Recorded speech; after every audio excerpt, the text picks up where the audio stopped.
Olá, companheiras, olá, companheiros, saudações petistas. Hoje é domingo, dia 19 de setembro, e vocês devem estar se perguntando: Poxa, Patrick, mas até hoje? Pois é, gente, é que hoje é uma data muito especial.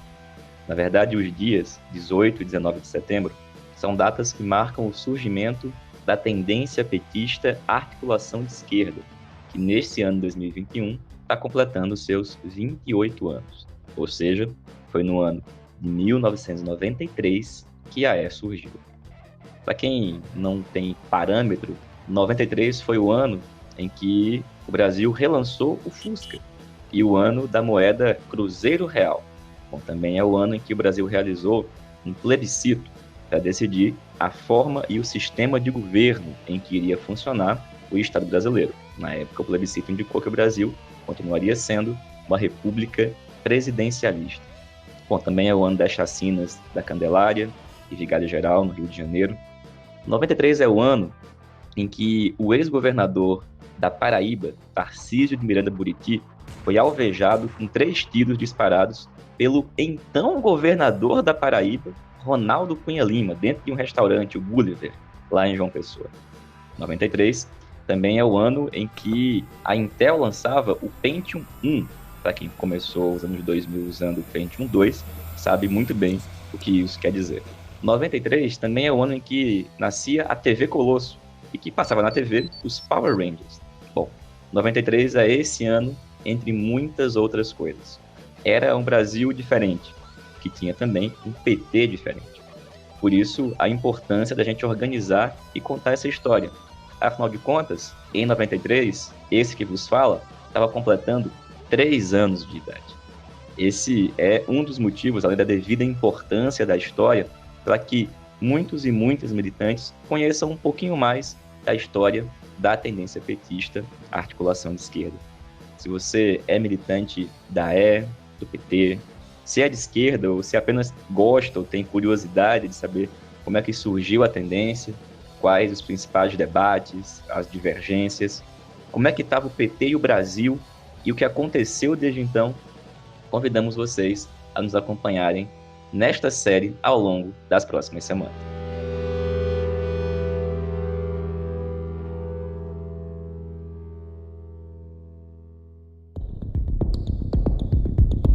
Essa série especial para contar a história da E vai ser feita através de depoimentos de militantes, comentários, matérias e também através da leitura e do resgate de alguns textos da época.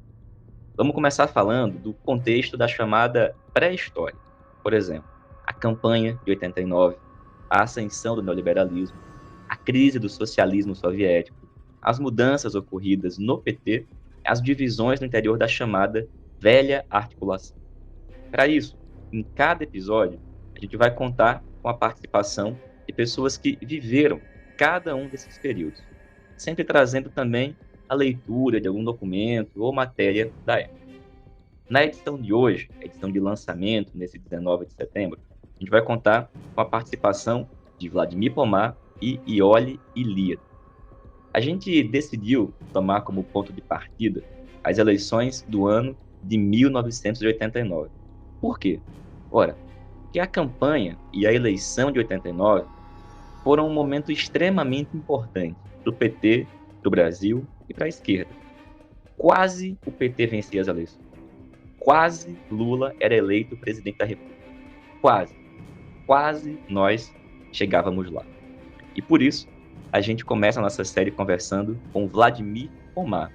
Vladimir, que foi um dos coordenadores da campanha de Lula, presidente em 89. Importante destacar que o Vladimir nunca foi militante da articulação de esquerda, e ele coordenou a campanha de Lula num período que foi anterior ao do surgimento da tendência.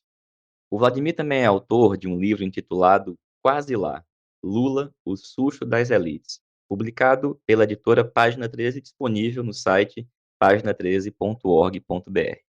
E para começar esse bate-papo com o Vladimir, eu vou começar lendo o que ele chamou de Justificando a Aventura de Contar, que é um prefácio à terceira edição do livro Quase Lá, em que ele diz, abre aspas, como coordenador nacional da campanha Lula presidente, tive a oportunidade de participar da mais séria e prolongada batalha que as classes trabalhadoras brasileiras já tiveram condições de travar pela conquista do poder. É muito provável que, passado bastante tempo dos resultados finais das eleições de 89, grande parte dos que se empenharam para que Lula fosse vitorioso não se tenha dado conta das implicações da campanha e de suas consequências para a sociedade em que vivemos. Nem sempre é possível perceber as dimensões do que se estava em disputa, ou o verdadeiro pânico que tomou conta das elites ao entenderem, subitamente, que o metalúrgico barbudo poderia tornar-se presidente.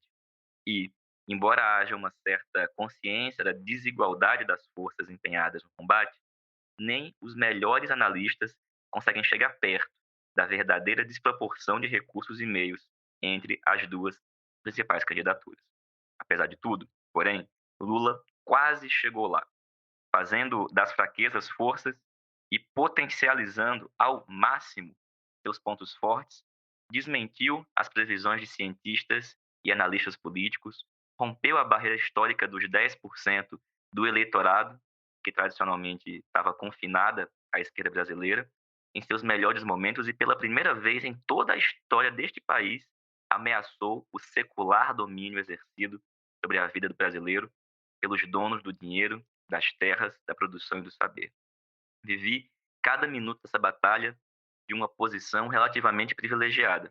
É por isso que me aventuro a contar um pouco do que presenciei, para que muitas das experiências das quais participamos no curso da campanha, positivas ou negativas, não se percam no tempo.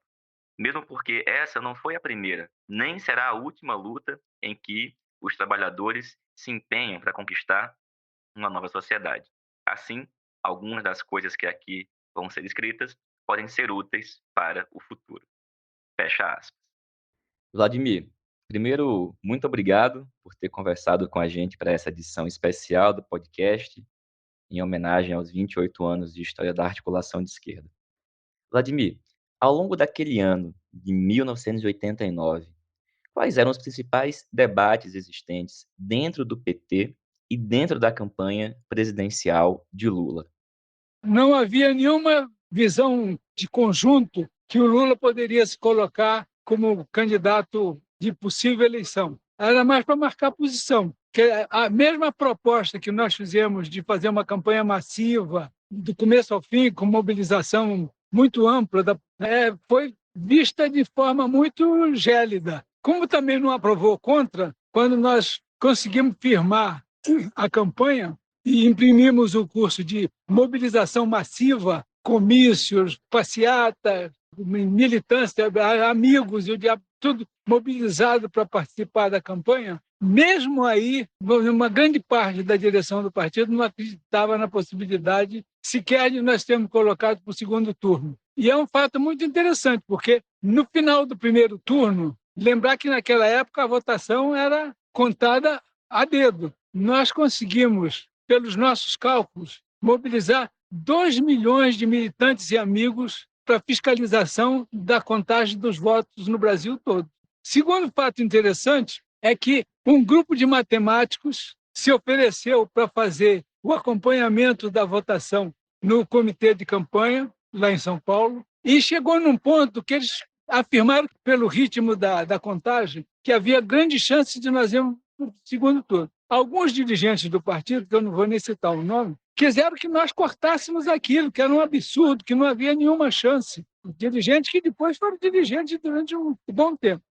O problema deles é que se confirmou que nós fomos para o segundo turno. Portanto, a campanha massiva que nós fizemos realmente foi uma campanha que mobilizava não só a militância, um círculo enorme de gente que não era militante, mas que se incorporou ao processo da campanha de Lula. Acho que essa talvez tenha sido o maior ensinamento que não foi depois visto, porque, contraditoriamente, a partir daí, o PT foi perdendo a sua perspectiva e seu trabalho de ter uma base organizada e consolidada firme. Eu não acompanhei o processo posterior, mas olhando pelos resultados, justamente uma das perdas básicas do PT nos anos posteriores foi essa perda da organização de base da militância que nós tínhamos comprovado durante esse período. Como que era tratado, naquele momento, o tema do programa. E o que tu considera que mudou no PT entre o início e o final daquela campanha?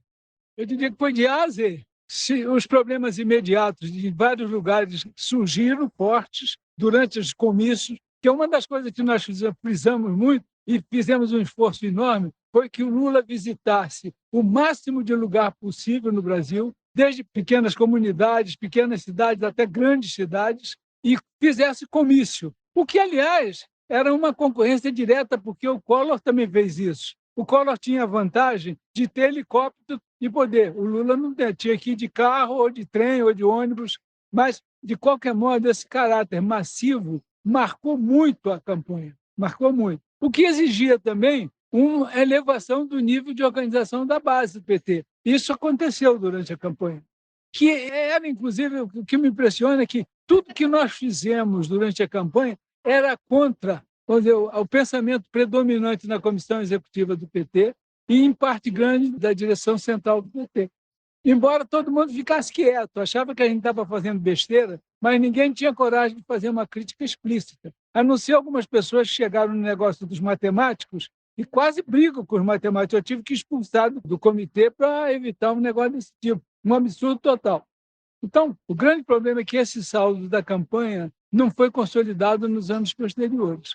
Eu já me dei conta disso não só durante toda a campanha, mas na parte final da campanha eu vi que isso tinha virado um problema na cabeça de muita gente e de tratar todos os problemas. Nós tratamos não só os problemas de ordem local, como os problemas de ordem regional, como os problemas de ordem nacional, fazendo a combinação necessária. É lógico que a gente cometeu erro nesse processo, mas, em termos gerais, foi um avanço substancial. Vladimir, uma última questão. Daqueles acontecimentos, daqueles debates, o que tu acha que contribuiu para que a maioria do PT chegasse nos anos 90 e fosse levando o partido de uma posição anticapitalista para uma posição anti-neoliberal? Acho que é difícil, principalmente porque eu, depois de 89, não acompanhei mais a vida interna do PT. Agora, a minha opinião é um pouco no quê? Que a visão em relação ao papel do PT na sociedade brasileira era no sentido de que o PT deveria ser só um partido que mexesse com as estruturas no sentido de ir conseguindo avanços pequenos na sociedade. Não era predominante no PT a ideia de que o PT tinha vindo para transformar a sociedade brasileira e que a transformação da sociedade brasileira exigia ter uma perspectiva socialista. Acho que essa contradição foi permanente e, depois da campanha, em vez de melhorar, piorou. E pessoal, a gente vai escutar agora a nossa conversa com a companheira Iole Ilíada. A Iole é militante do PT, foi militante da articulação de esquerda. Ela foi da executiva nacional do PT, sendo secretária de Relações Internacionais do partido, e também foi vice-presidenta da Fundação Perseu Abramo. Mas, e olha, já falando aqui contigo, é melhor que você comece se apresentando, respondendo uma questão que é o seguinte: aonde é que estava a Iole, quem que era a Iole ali no começo dos anos 90, final dos anos 80, começo dos anos 90, porque a gente quer discutir aqui justamente sobre o que significou aquele período em particular, o governo Fernando Collor e o surgimento ou fortalecimento do neoliberalismo aqui no Brasil. Olá aos ouvintes aqui do podcast, apresentado pelo meu grande amigo e companheiro, Patrick Araújo, a quem eu agradeço o convite para estar aqui conversando com vocês. Bom, eu começaria respondendo essa pergunta dizendo que eu sou uma pré-histórica, porque justamente nesse período eu já estava formada, sou geógrafa, né? Tenho agora doutorado em geografia. Na época já estava no mestrado da geografia da USP, mas militava mesmo nos bancários. Eu era funcionária do Banespa, o Banco do Estado de São Paulo, conhecido por ter militância muito importante, muito aguerrida, e nós, na condição de militantes sindicais, também participamos ativamente de todo o processo. Importante dizer, né, que a eleição do Collor marca exatamente o momento em que nós quase chegamos lá, marca o quase lá do Lula. Então, na verdade, nós vínhamos da participação bastante ativa, né? Já estava no Partido dos Trabalhadores, evidentemente, bastante ativa da eleição do Lula, a derrota e, posteriormente, todo o processo que culmina no impeachment do Collor. Então, essa era eu na época.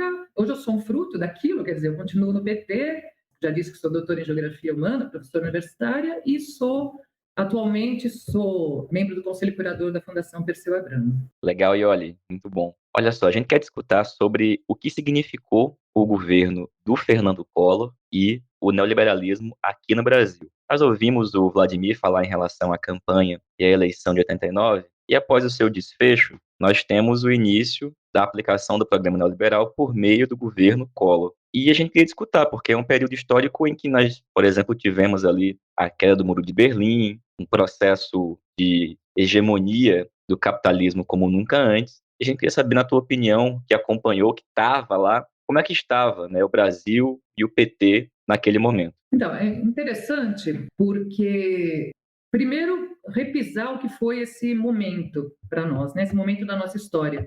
Eu sempre costumo dizer que o Quase Lá, e aqui eu estou utilizando o título do livro, um título muito perspicaz, né, do livro do Vladimir Pomar, o Quase Lá, ele é, digamos assim, uma prova de que dialética existe, ou seja, de que uma coisa pode ser uma coisa e, ao mesmo tempo, ser o contrário. Porque ele vai marcar a consolidação do PT como partido hegemônico da esquerda brasileira. E não só isso, vai ser, a partir daí, a esquerda vai se tornar um polo com capacidade efetiva de disputar os governos nacionais do país. Até então, a esquerda só tinha participado como coadjuvante. Então, veja o quanto aquele Quase Lá foi importante. Mas, contraditoriamente, ele não foi uma vitória, ele foi uma quase vitória. Uma quase vitória é uma derrota. E foi essa derrota que possibilitou que o projeto neoliberal finalmente, inclusive tardiamente, penetrasse no Brasil. Basta lembrar que na década de 80 nós estávamos numa espécie de contramão dessa história.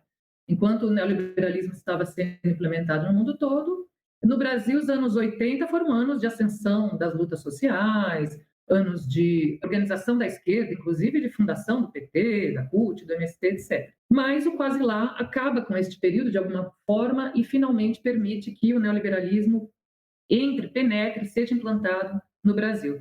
O que isso produz de debates no PT? Também contraditoriamente, a primeira coisa é que durante a campanha de 89, se a gente lembrar, 89 coincide com queda do Muro de Berlim, com o começo do fim da experiência soviética. E esse processo vai ser instrumentalizado pela direita, e principalmente pela candidatura do próprio Collor, no segundo turno, contra o PT. Então, se dizia que o PT não podia assumir o governo porque ele ia implantar aqui uma ditadura comunista soviética, algo que estava sendo repudiado já no mundo todo.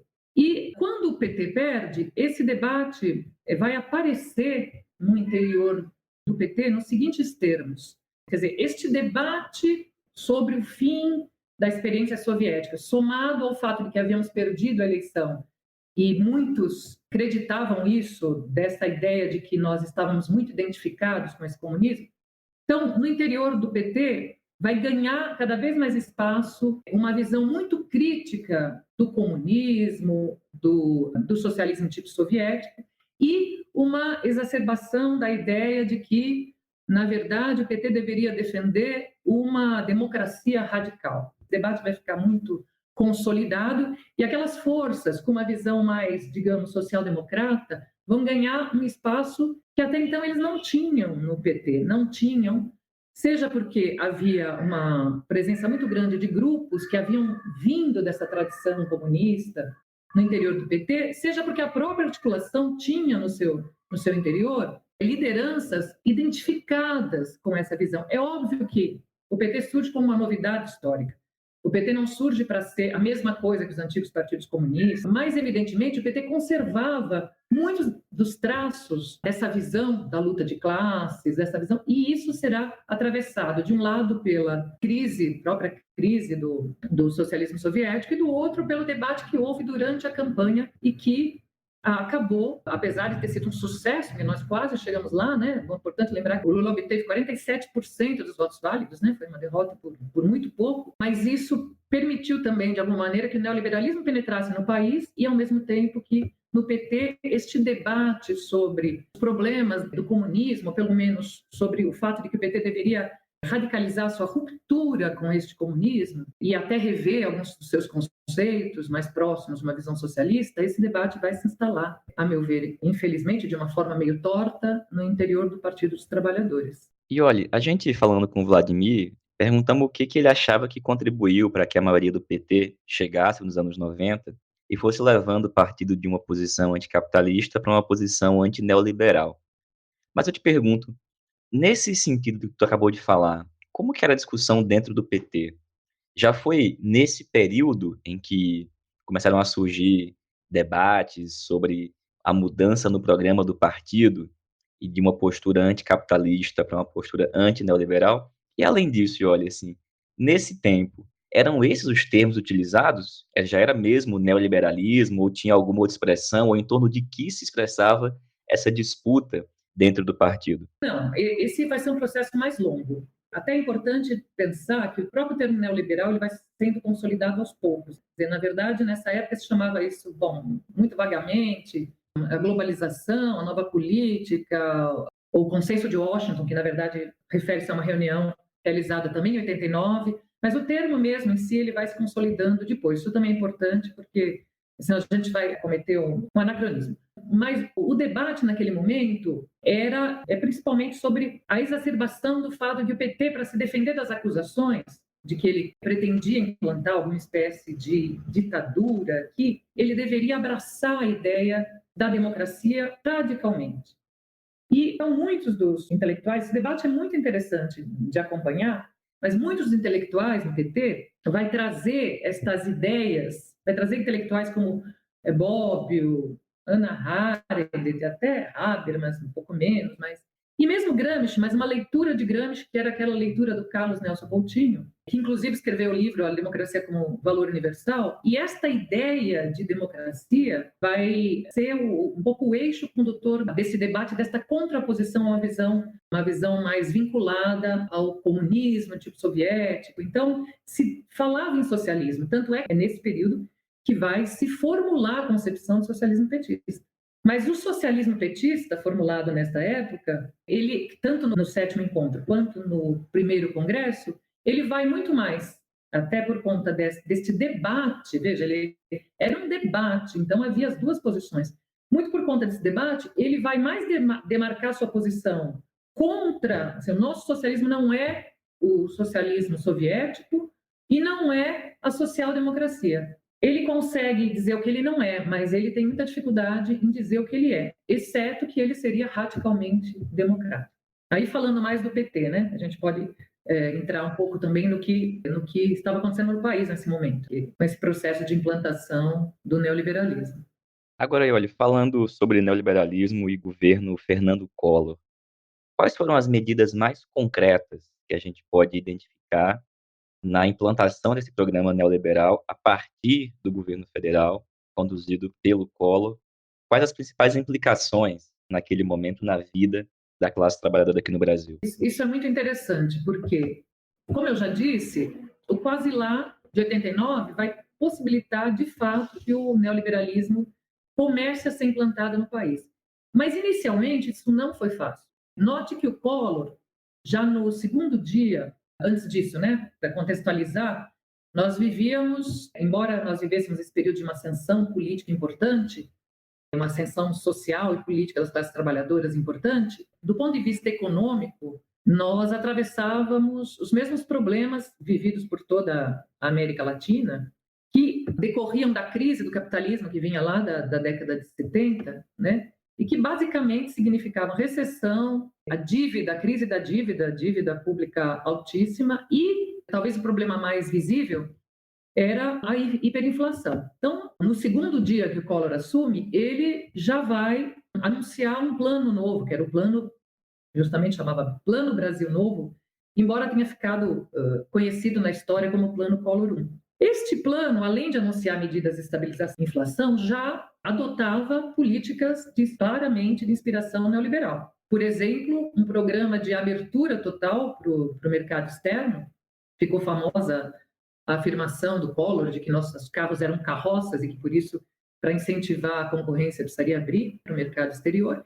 E é ele que cria, já, veja, no segundo dia da sua posse, o Programa Nacional de desestatização, ou seja, um programa de privatizações. O problema é que, nesse momento, como a gente disse, nós ainda vivíamos os ecos, digamos assim, dessas grandes mobilizações da década anterior e mesmo o fato de que a esquerda tinha quase chegado ao poder e, portanto, tinha constituído um polo de disputa importante, organizado. O Collor tinha uma dificuldade, claro, que era o fato de que essas medidas eram profundamente impopulares. Você tinha aumento de imposto, aumento de tarifas públicas, ele propunha enxugamento do Estado, isso representaria a demissão dos funcionários públicos, mas a pior delas era um grande confisco, que ficou conhecido como confisco das poupanças, mas na verdade era um confisco da poupança de grandes investimentos, né? Na época se investia no overnight, justamente por conta da inflação, e até das contas correntes. A ideia era confiscar todos os depósitos que excedessem, na época, 50 mil cruzados novos, que foi a moeda que ele instituiu. E veja, quando a gente fala em confisco da poupança, a gente está falando em confisco daquele dinheiro que as camadas mais baixas guardaram com muita dificuldade. Então, você pode imaginar o quanto isso, de saída, tornou o Collor alguém impopular. Importante dizer também que a ideia, evidentemente, era tirar dinheiro de circulação, né? Desmonetizar, como dizem os economistas, para conter a hiperinflação. Ela foi contida por pouco tempo. E depois, não só ela voltou, como o plano resultou em mais recessão, mais desemprego, mais redução da renda, quebra de empresas, etc. Então, o governo foi metendo os pés pelas mãos, ainda foram tentados 2 outros planos, o plano Collor II, que é de janeiro de 91, e depois o plano Marcílio. Marcílio era o nome do novo ministro da Fazenda, Marcílio Marques Moreira, que assumiu no dia 10 de maio, justamente substituindo a Zélia Cardoso de Mello, que foi responsabilizada, ficou conhecida, né, e responsabilizada pelo tal confisco, pelo seu fracasso. Qual o problema? O problema é que esse fracasso econômico e essa impopularidade do Collor foram fazendo com que as elites econômicas, que tinham, obviamente, apoiado e eleito o Collor, percebessem que ele seria incapaz de ser o grande articulador nacional das reformas neoliberais. Algo parecido, né, de alguma maneira, com o que nós assistimos hoje no Brasil. E a gota d'água para ele foi a denúncia que apareceu, um escândalo de corrupção, através do próprio irmão, Pedro Collor de Mello, estampada em maio de 92 na capa da revista Veja. Podem ver que nada se cria, tudo se copia. Que denúncia era essa? Era um esquema do tesoureiro de campanha, Collor, o Paulo César Farias, que, enfim, ele seria o testa de ferro desta arrecadação, que desviava, na verdade, recursos dos cofres públicos. Esses recursos eram desviados, basicamente, para o Collor e para sua família, embora também para o PC Faria e outros. Bom, esse escândalo foi suficiente para que houvesse uma série de articulações e mobilizações das entidades e movimentos sociais, inicialmente com um grande protagonismo dos estudantes, que saíam às ruas pintando sua cara, então esse movimento ficou conhecido como o movimento dos caras pintados. O movimento vai crescendo e ele tem um momento culminante, culminante não, porque depois ele cresceu ainda mais, mas um momento importante, que ele ganhou musculatura e foi fermentado, a partir de um tiro no pé dado pelo próprio Collor, que vai convocar a população, num pronunciamento nacional, vai convocar a população a sair às ruas vestido de verde e amarelo, no dia 16 de maio, um domingo, para apoiá-lo. E, na verdade, isso criou um efeito reverso, a população saiu vestida de preto, também por chamamento, evidentemente, dos movimentos sociais, daqueles que estavam à frente dessas manifestações anti-Collor. A partir daí, a situação do Collor vai piorando muito. No Congresso se instala uma comissão parlamentar mista de inquérito, né, com Câmara e Senado participando, e quanto mais avançavam os trabalhos da CPI e mais a denúncia se consolidava, mais apareciam denúncias, mais ampliavam-se também as manifestações. Tanto assim que no dia 25 de agosto, que era a véspera da votação do relatório da CPI, houve manifestações gigantes mesmo. Eu me lembro aqui em São Paulo, no Vale do Engabaú. A estimativa é que havia 400 mil pessoas ali presentes, estudantes, mas também sindicalistas, outros movimentos sociais e setores médios que começaram a aderir a esses protestos. E foi assim, na verdade, em todas as capitais. Houve grandes manifestações em todas as capitais. Eu, consultando jornais da época, vi referências, por exemplo, no Recife havia 100 mil, Salvador havia 80 mil.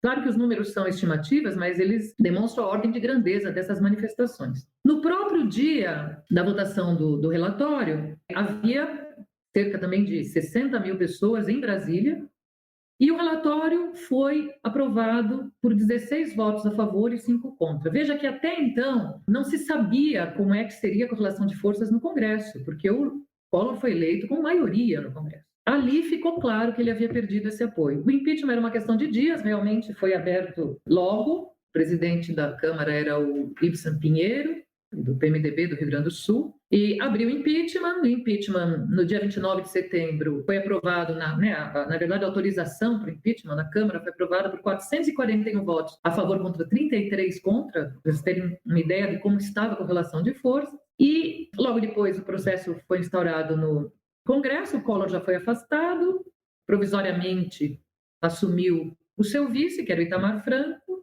e em 29/12, o Collor vai renunciar, 29/12 de 92, o Collor vai renunciar para tentar evitar perder os direitos e vai assumir o vice-presidente Itamar Franco. Eu acho importante a gente falar um pouco sobre o governo Itamar Franco, porque no frigir dos ovos, para usar uma expressão pré-histórica também, no frigir dos ovos, será ele que terá efetivamente sucesso para implantar o projeto neoliberal no Brasil.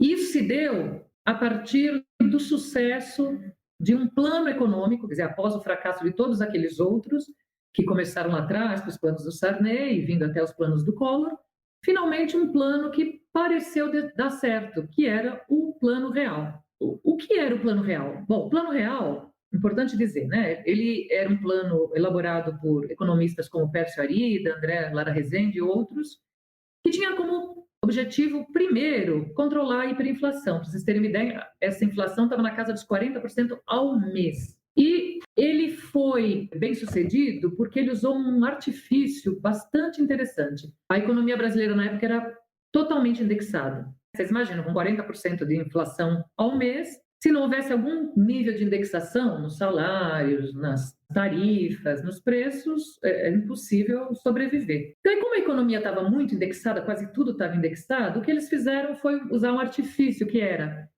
em vez de os preços aumentarem, os salários aumentarem diariamente, tudo isso foi fixado numa unidade real de valor, numa coisa chamada URV, Unidade Real de Valor. Então, as coisas eram fixas, elas valiam X unidades reais de valor. O salário era pago por X unidades reais de valor.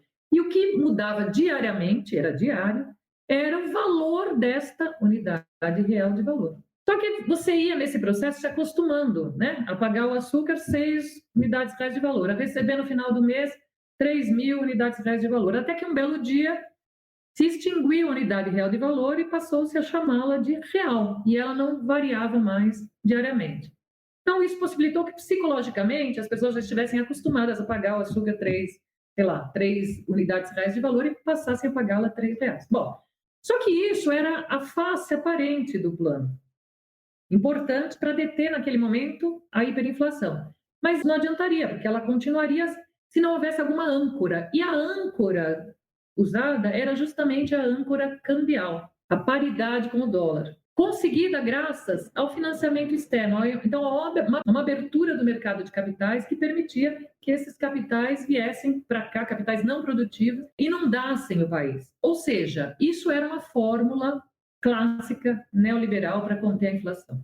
Os efeitos disso são tremendos na economia nacional. Eu não vou me deter neles, porque provavelmente será tratado nos anos seguintes, né? Porque isso só vai abrir caminho para duas coisas: para a implantação completa do projeto neoliberal e para uma outra fundamental, que era, eles não tinham candidato.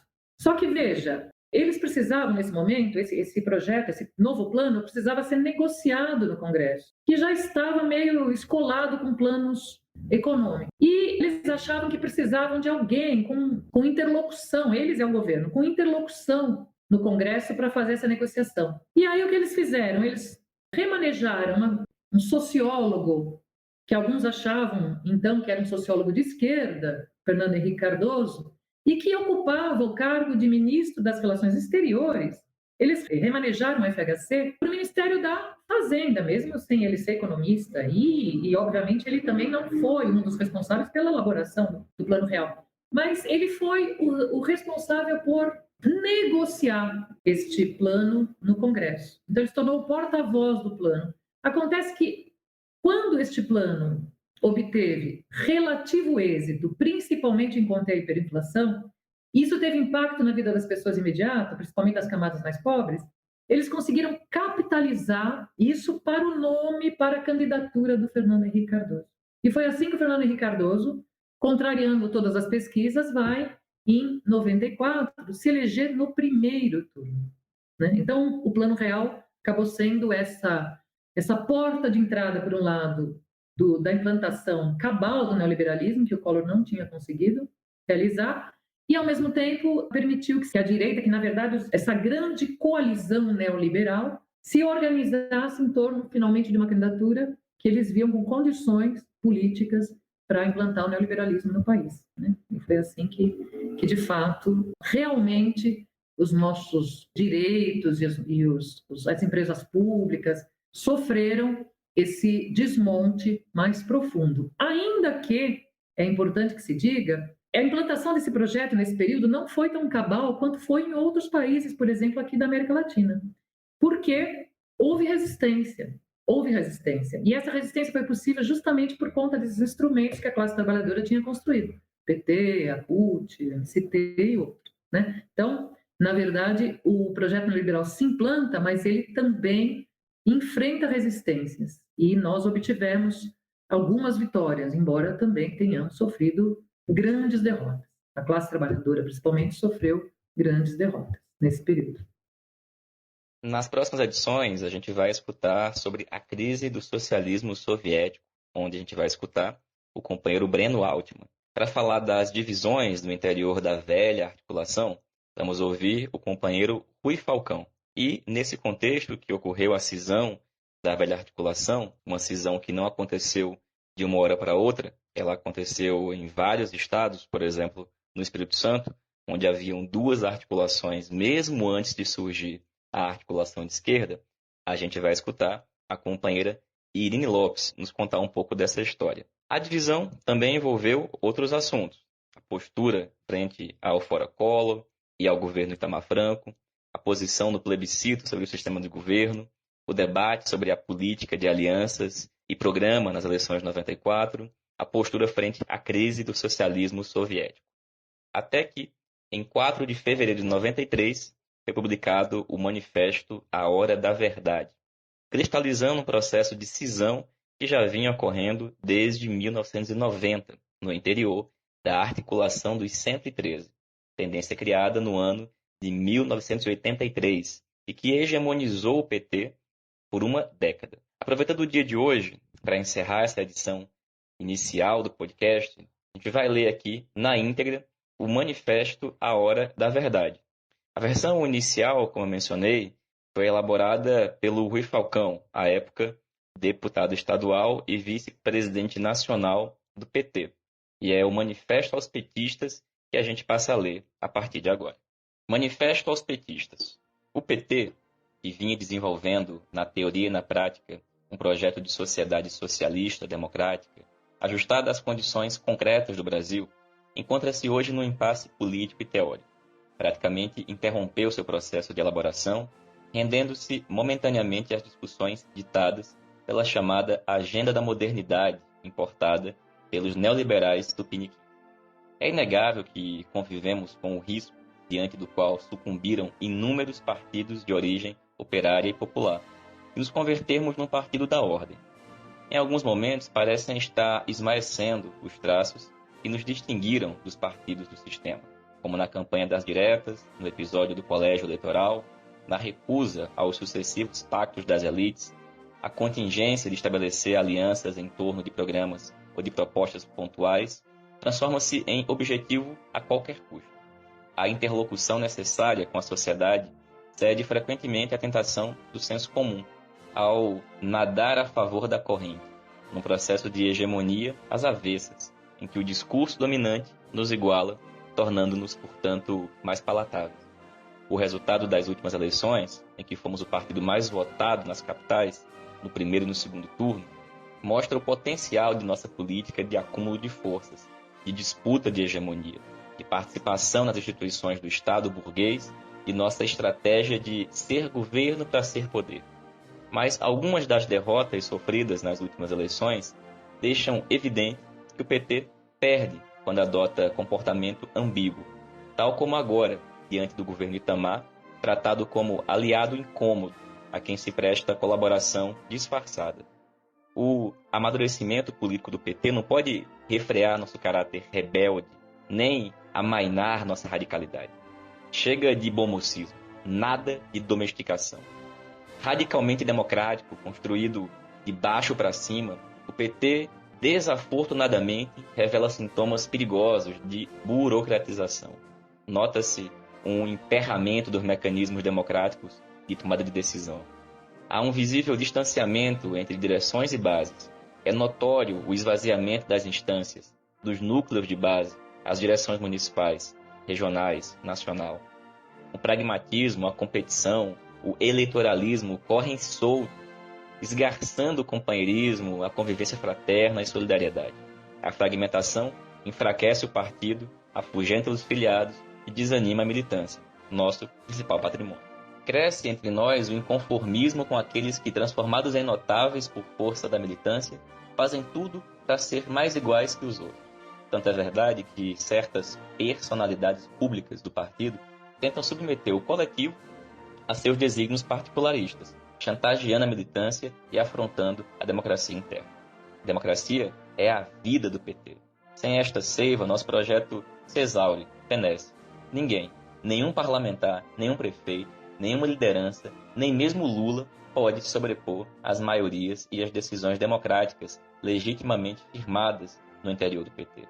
Afrontando as elites, o PT alargou o conceito e a prática da democracia no Brasil, vinculando o social e o econômico do seu nascedouro à política.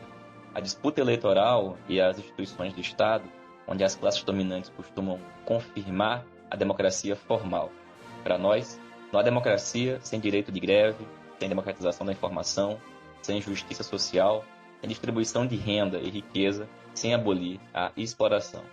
Agora, porém, impactados pela velocidade dos acontecimentos no leste europeu e pela desenvoltura das iniciativas do bloco capitalista, concentramos-nos na disputa institucional de forma quase explosiva, como se a realização necessária de reformas político-eleitorais fosse uma espécie de antessala ou pré-condição para avançarmos na direção de transformações estruturais na sociedade brasileira. Sem luta social, sem participação popular, sem mobilização dos trabalhadores, que educa, politiza e democratiza, não extravasaremos os limites atuais, que contestam a miséria, a fome, a concentração de rendas, terras, de riquezas, poder, as injustiças e a desagregação social.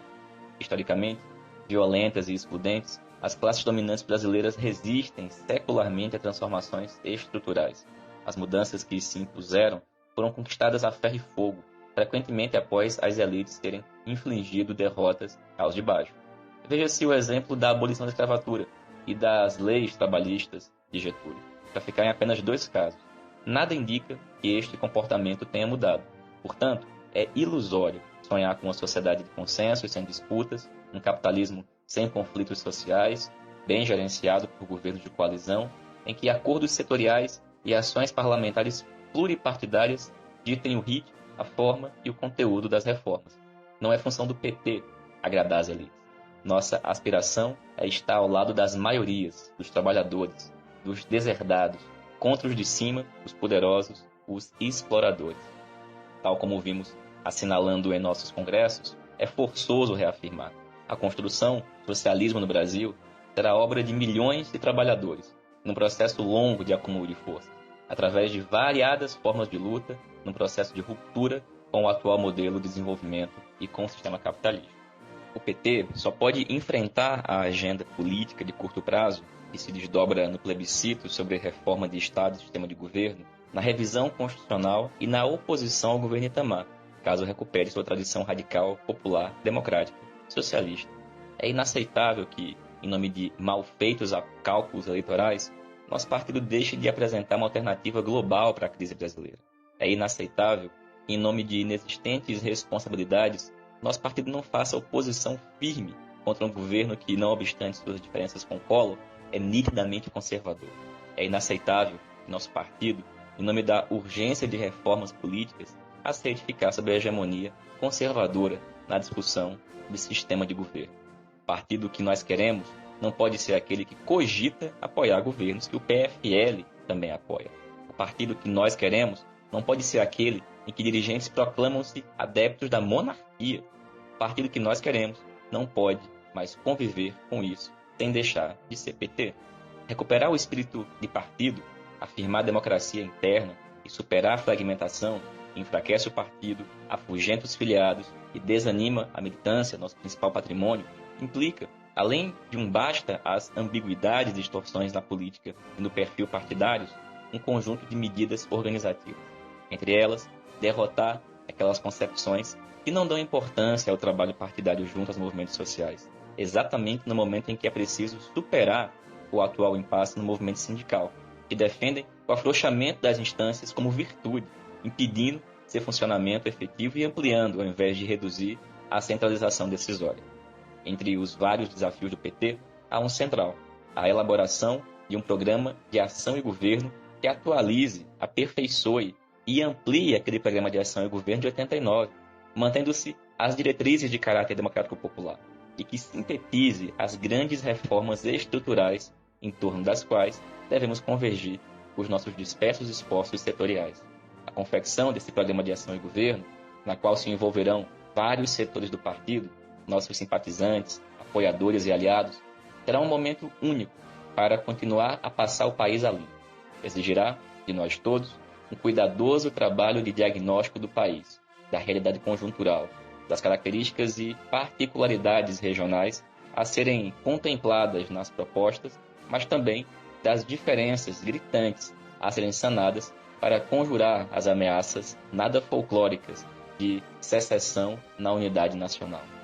Requererá também um paciente e criativo processo de apresentar propostas e soluções, sem o que nenhuma campanha eleitoral, por mais radical que se apresente, colherá sucesso. Naturalmente, não ficaremos confinados aos gabinetes. É nesse processo que forjaremos as alianças possíveis para conquistar o governo, sustentá-lo e viabilizar o programa. A disputa de 94 é uma referência importante, um marco decisivo. Mas nosso projeto não se esgota aí, com a vitória ou com a derrota. É preciso, desde já, no debate democrático, sem sectarismo, rotulações ou preconceitos, reabrir os caminhos para concretizar nosso sonho, mais vivo do que nunca, de uma sociedade justa, fraterna, solidária, sem repressão nem exploração, a utopia do socialismo democrático. Comprometidos com estas ideias, nós, abaixo-assinados, conclamamos todos os petistas a se engajarem nos debates e nas disputas políticas que antecedem o 8º Encontro Nacional, quando se definirão os rumos do PT para os próximos anos. São Paulo, 4 de fevereiro de 1993. Bom, entre fevereiro e agosto de 93, ocorreram encontros municipais, estaduais e o 8º Encontro Nacional do PT. A divisão da articulação dos 113 se manifestou em alguns estados em chapas diferentes. Por exemplo, no Encontro Estadual de São Paulo, foi distribuída uma carta aos delegados e delegadas da articulação, em defesa da verdade, redigida por Cândido Vacareza, Davi Capistrano e Walter Pomar. Essa carta dizia, abre aspas, pela primeira vez, a articulação se apresenta dividida no encontro estadual. 2 teses, 2 chapas, 2 candidatos à presidência. De um lado, estão os defensores da tese por um governo democrático popular, que lançaram, no início do ano, o manifesto A Hora da Verdade, que defendem Arlindo Quinaglia para presidente estadual do PT. De outro lado, estão os signatários da tese Unidade na Luta. Essa divisão criou a expectativa de que o 9º encontro estadual seria marcado pelo debate franco das divergências. Não é isso que está acontecendo. Os mesmos companheiros que há menos de 60 dias propunham que o PT namorasse o governo Itamar, agora fazem discursos de inflamada oposição. Os mesmos que defendiam uma política de alianças baseada em negociações eleitoreiras, agora disputam para ver quem ataca mais o PSDB. Os mesmos notáveis que ainda ontem tentavam dirigir o partido através da imprensa, agora apresentam como os campeões da democracia interna.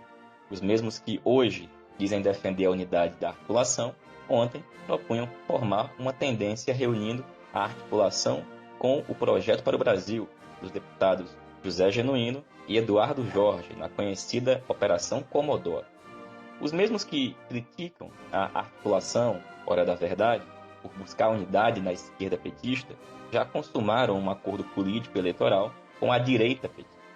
Acobertam aqueles que defendiam a ida do partido para o governo Itamar, absorvem os que propunham aproximar nosso partido do governo Fleury, protegem aqueles que chamaram a militância de burra por ter optado maciçamente pelo presidencialismo, defendem aqueles que querem levar o PT para a social-democracia.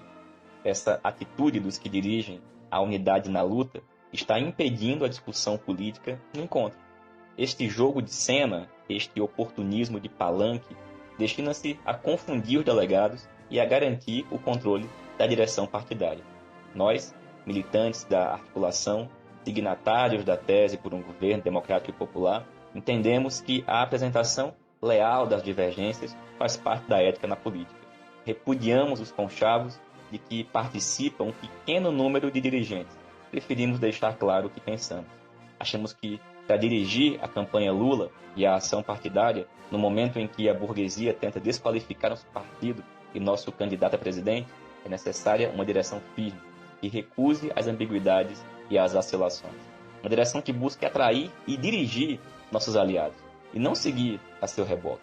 Uma direção que tenha a ousadia de proclamar a falência das elites dirigentes do país, a necessidade de reformas profundas, e que tenha a coragem de assumir os enfrentamentos que a mudança vai exigir de um governo democrático e popular.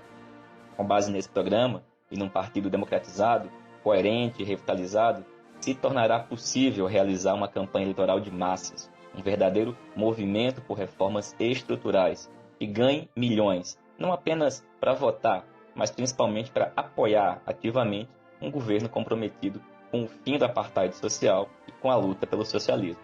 Esses são os motivos pelos quais apresentamos nossa tese, nossa chapa, nossos candidatos.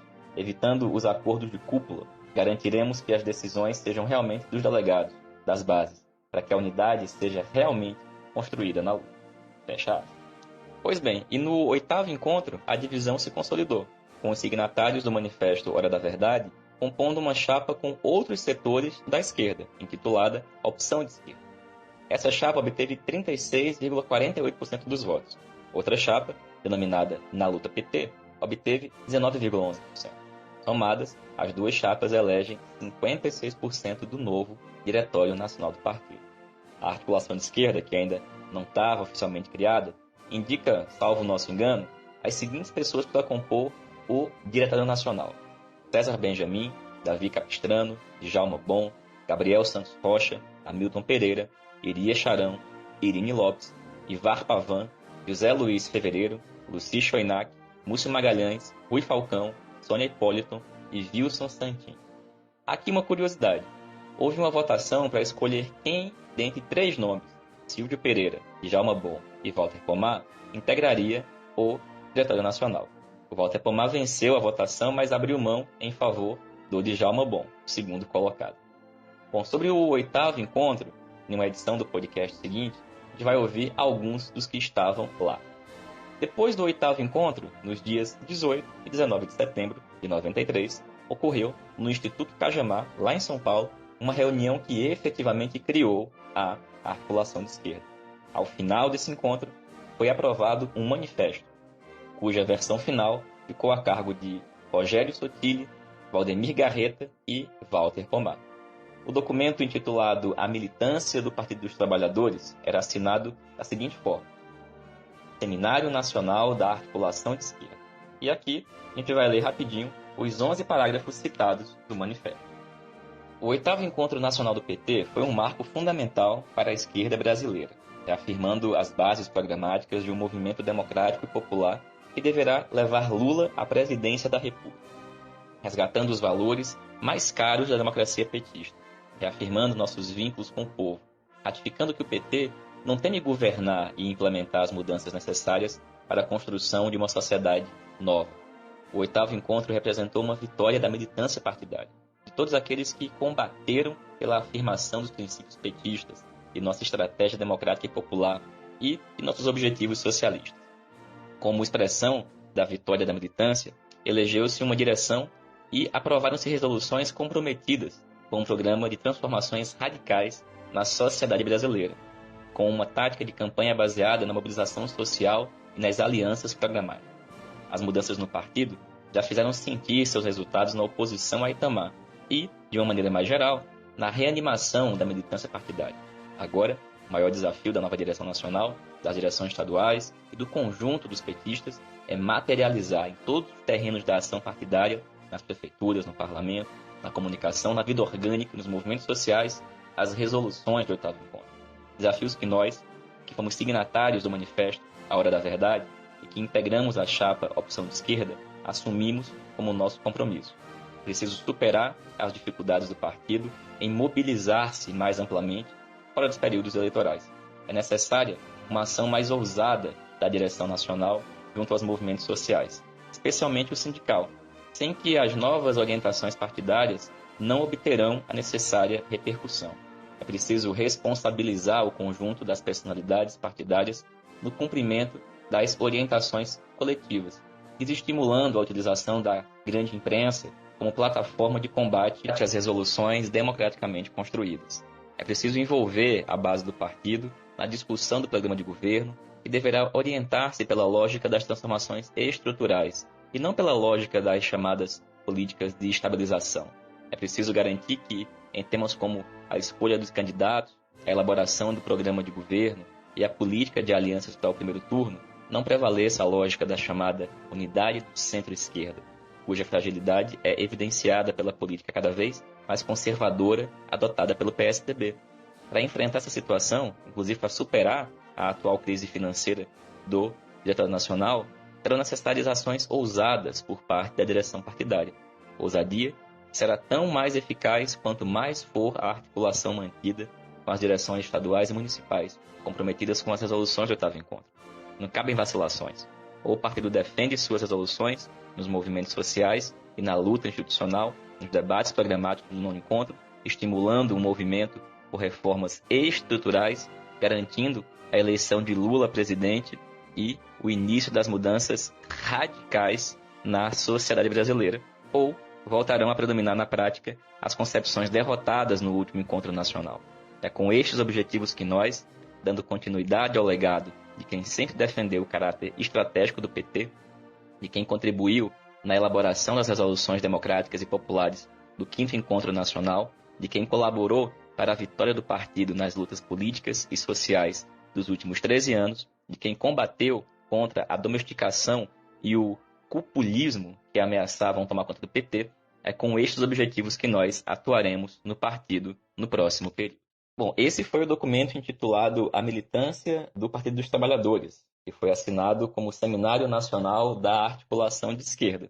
No próximo programa, a gente vai falar um pouquinho do que aconteceu nas eleições de 94, do encontro de Guarapari e das divisões ocorridas na articulação, bem como também vamos ouvir um pouquinho sobre a crise do socialismo soviético e, evidentemente, as divisões no interior da velha articulação.